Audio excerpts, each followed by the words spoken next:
So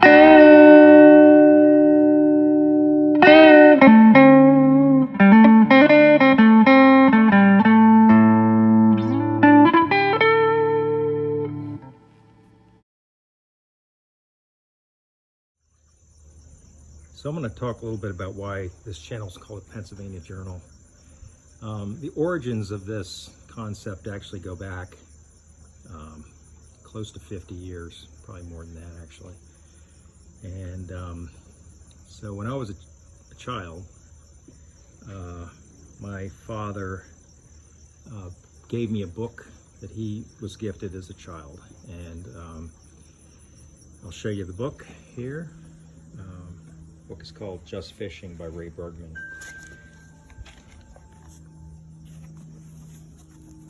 And this was given to my dad Christmas 1938. And it had been up in the bungalow, which is a farmhouse in Clearfield County, where he grew up.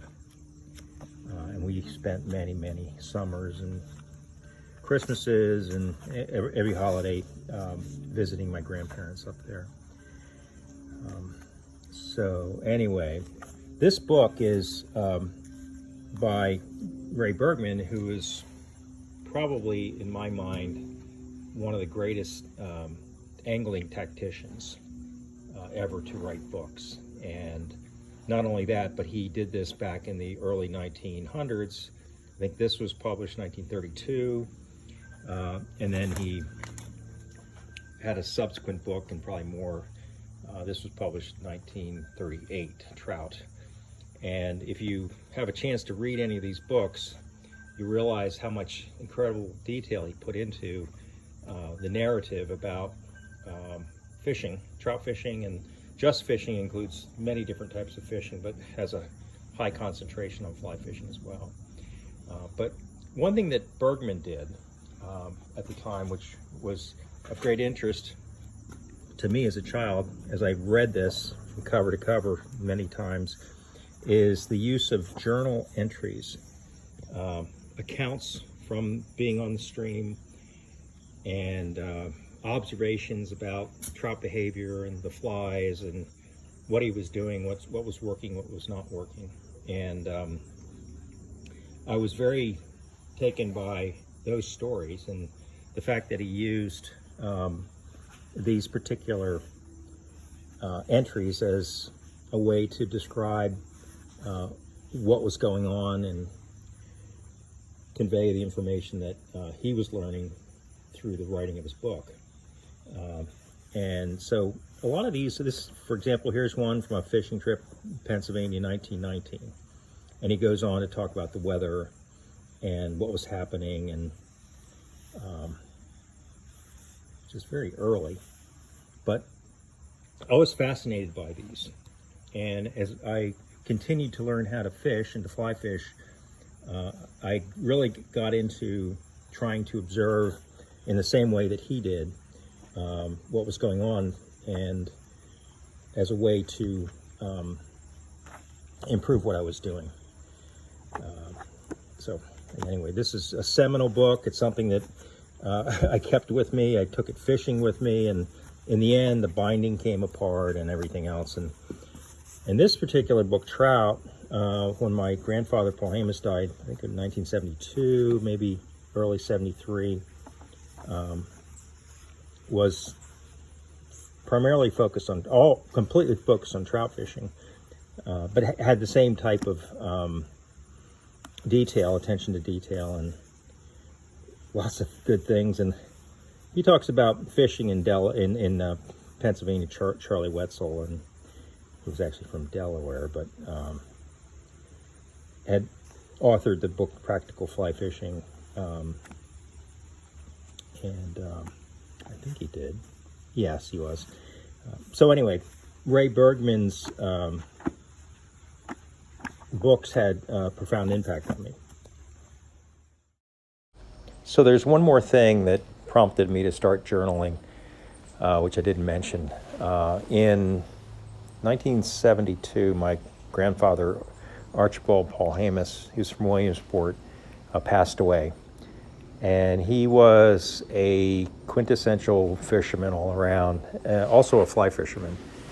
And when he died, my grandmother, this is like the summer after he died, my dad and I went up to their house in Williamsport, and my grandmother invited us to the attic in this small house they lived in Williamsport. And there was just a tremendous amount of fishing equipment of all kinds, including fly fishing, fly tying, and as well as spinning and bait casting and everything, and tackle boxes like you wouldn't believe. But we took a lot of that stuff home, and including the fly fishing materials. And my dad sort of inherited the vest that my grandfather used. And so one day I was with my dad, and we're kind of going through things, seeing what we had, and we found this small calendar book in one of the pockets of the vest, and it was dated from 1910 of all places and all times, and he must have kept this with him, but there were some notes in it. And one thing that was important for that little booklet, it was leather bound and embossed on the front and everything. He had a hatch chart that he'd recorded all the hatches, and I think he'd gotten some of those from his own experience, but also from the books he read, and he had the dates on them. But a couple pages back, there was a little note that said what had happened when he fished Pine Creek 1 or 2 evenings in May. And I'm guessing it's in the 1930s, but he talked about, in a few notes, the number of fish he caught, times, and what he was using, and both wet and dry Adams. And at the bottom it said Adams #1. That was his favorite fly, was the Adams. So I took that little booklet, and put it in my vest. And for 10 years I had that in my vest pocket, and it was sort of a good luck charm from my grandfather. And eventually I took it out because I didn't want it to get wrecked, but and I used the little hatch chart in there. And so those few entries in that little calendar book made me think about journaling as well, and it was closer to home than the Bergman books were. So my grandfather, Paul Hamus, was handing me down, without knowing it, an idea which stuck with me for the rest of my life till today. To explain a little bit more about how I got into journaling, I'll tell you a story. When I was in high school, I was born in Clearfield. We moved to Delaware. I spent my part of my childhood in Delaware. Went to high school there before moving back up here in 1985. But when I was in high school, I met a girl named Noy, N-O-Y, and she was in a few of my classes. And she was actually Thai, and her father was in the military at Dover Air Force Base, and she had claimed that she was from royal background in Thailand, which the way she behaved, I think she was, because she was very entitled, but really nice in general. And I think we took a journalism class together, but I think it was the end of my junior year or somewhere around there, she gave me a gift. And because she knew I liked to write. And so what happened was, her father, being in the military, had these standard military issue logbooks, and she gave it to me and said, "Hey, here, you might need this someday." And I was very happy to get it, and I got it, and I started to, maybe a few months later, I put a few entries into it, but it turned out to be more of a diatribe on what was going on in the time environmentally, and I was disgusted with the negativity for that particular entry, and I put the thing down for probably another year or so, actually longer than that. And then in 1979, thinking about Ray Bergman, and as my fly fishing was getting better and I was getting more experience, I decided to use the logbook as my journal for fly fishing. So this is my first fly fishing journal.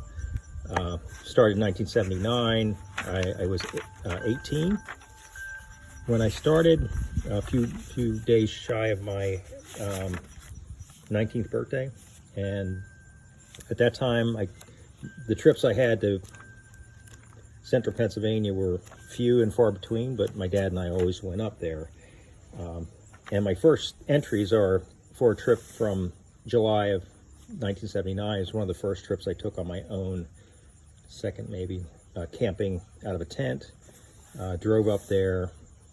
I was finishing my first year in college, and I fished Penn's Creek. And I had this unbelievably glorious day on July 4th, 1979, where I ran into a hatch of blueing olives on a day where it was topping out at 55 degrees, which was the most odd kind of 4th of July I'd ever seen. Nobody was there, and I ended up in my youth hooking and releasing 30 trout in the fly stretch, or the no-kill stretch in Penn's Creek, and using Midge Adams. And this incredible hatch of bluing olives was coming off, and I believed for many years that I was the only person that had been there to witness that. It wasn't for 10 years after this, and I bought Charlie Meck's book. I was looking through it, and I saw his entry on July 4th, 1979, when he actually, he didn't say what year it was, but he said it was a July 4th, and he'd run into this unbelievable hatch at Penn's Creek, and he ended up writing about it. But he got 65 trout, same conditions, cold, hovering in the 50s, and he described it as the hatch of a lifetime, the most unbelievable hatch that he's ever seen, and he writes in it in a few of his books. But after I read that book, I wrote a letter to Charlie and said, you know, if it was 1979, I think I was there, and I described what was there. And that letter started a friendship between Charlie and I that lasted close to 30 years. I was very lucky that happened, to meet somebody as nice and knowledgeable as Charlie was. So anyway, so I started this journal and kept it going.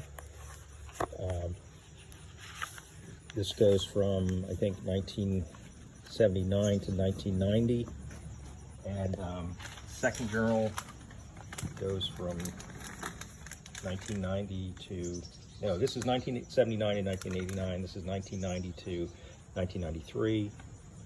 This one, 94 to 2000, 2001 to 2011, 2012 to 2016, 2016 to 2020. And this one over here, which I've started this year, is my 7th volume of journaling, starting this year, 2022.